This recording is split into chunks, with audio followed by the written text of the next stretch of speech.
اے دوست تجھے کیا معلوم بازار میں وہ کپڑا پہنچ چکا ہو جسے تیرا کفن بننا ہے. اے دوست تجھے کیا معلوم بازار میں وہ کپڑا پہنچ چکا ہو جسے تیرا کفن بننا ہے. انسان شادی بیاہ میں مشغول ہوتا ہے اور اس کو نہیں پتا ہوتا کہ قبر تم میں کفن کا کپڑا پہنچ چکا ہوتا ہے. اللہ اکبر کبیرہ. ایک آدمی کو دشمن نے قتل کیا اور نہر کے اندر ڈال دیا. کئی دن اس کی لاش نہر کے اندر ہی رہی تو پھول گئی. ایسی پھول گئی کہ جب اس کو نکالا گیا تو پتہ نہیں چلتا تھا کہ یہ کون ہے کون نہیں. پہچاننا مشکل تھا.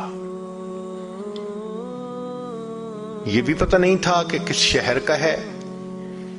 چنانچہ پولیس نے کاغذی کارروائی کر کے جو قریب بستی تھی اس کے عالم کو کہا کہ بھائی آخر مسلمان ہے، آپ اس کو نہلا دیں، کفنا دیں اور دفن کر دیں، ہمیں تو اس کے وارث کا کوئی پتہ نہیں.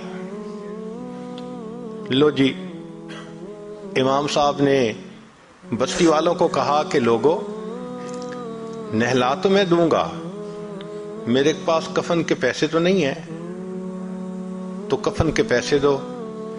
دیہاتی علاقوں میں لوگوں کے پاس کھانے پینے کے لیے چیزیں تو ہوتی ہیں، سپینڈنگ کیپیسٹی نہیں ہوتی، کیش نہیں ہوتا.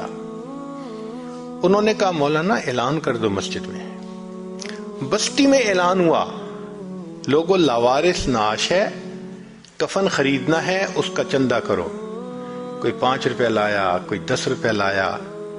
آدھا گھنٹہ اعلان ہوتا رہا لاوارث نعش، اور پھر جا کے پیسے پورے ہوئے تو اس کو کفن دے کے اس کا جنازہ پڑھا کے اس کو دفن کر دیا گیا. پولیس اس کی تفتیش میں تو لگی ہوئی تھی. 3 مہینے کے بعد کیس کی حقیقت کھلی تو پتہ چلا کہ وہ ایک علاقے میں ایک پورے گاؤں کا نمبردار تھا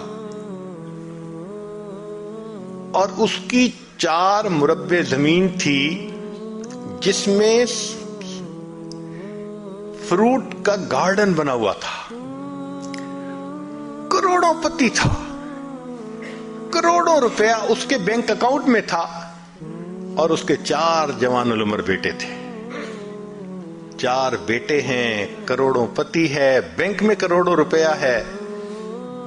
لیکن اس کو کبھی پتہ نہیں تھا جب میں مروں گا میرے کفن کے لیے آدھا گھنٹہ چندہ کیا جائے گا. وارث مان نہ کری وارثاں دا، رب بے وارثہ کر مارتا ہے.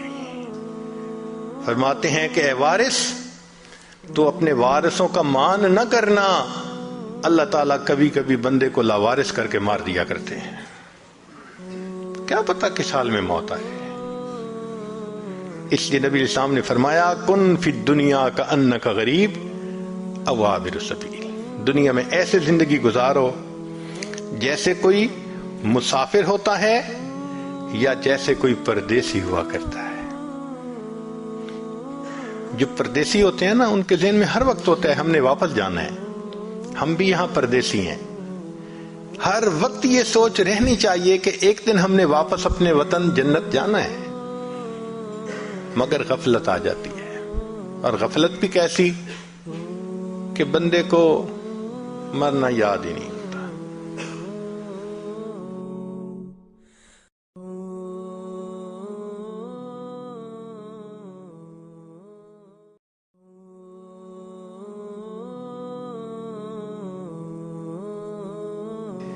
اے دوست تجھے کیا معلوم بازار میں وہ کپڑا پہنچ چکا ہو جسے تیرا کفن بننا ہے.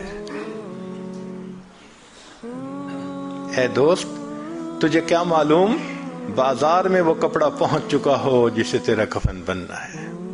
انسان شادی بیاہ میں مشغول ہوتا ہے اور اس کو نہیں پتا ہوتا کہ قبر تم میں کفن کا کپڑا پہنچ چکا ہوتا ہے. اللہ اکبر کبیرہ. ایک آدمی کو دشمن نے قتل کیا اور نہر کے اندر ڈال دیا. کئی دن اس کی لاش نہر کے اندر ہی رہی تو پھول گئی، ایسی پھول گئی کہ جب اس کو نکالا گیا تو پتہ نہیں چلتا تھا کہ یہ کون ہے کون نہیں، پہچاننا مشکل تھا۔ یہ بھی پتہ نہیں تھا کہ کس شہر کا ہے۔ چنانچہ پولیس نے کاغذی کارروائی کر کے جو قریب بستی تھی اس کے عالم کو کہا کہ بھائی آخر مسلمان ہے، آپ اس کو نہلا دیں، کفنا دیں اور دفن کر دیں، ہمیں تو اس کے وارث کا کوئی پتہ نہیں۔ لو جی، امام صاحب نے بستی والوں کو کہا کہ لوگوں، نہلا تو میں دوں گا، میرے پاس کفن کے پیسے تو نہیں ہیں، تو کفن کے پیسے دو۔ دیہاتی علاقوں میں لوگوں کے پاس کھانے پینے کے لیے چیزیں تو ہوتی ہیں، سپینڈنگ کیپیسٹی نہیں ہوتی، کیش نہیں ہوتا۔ انہوں نے کہا مولانا اعلان کر دو مسجد میں۔ بستی میں اعلان ہوا، لوگوں لاوارث نعش ہے، کفن خریدنا ہے، اس کا چندہ کرو۔ کوئی 5 روپے لایا، کوئی 10 روپے لایا۔ آدھا گھنٹہ اعلان ہوتا رہا لاوارث نعش،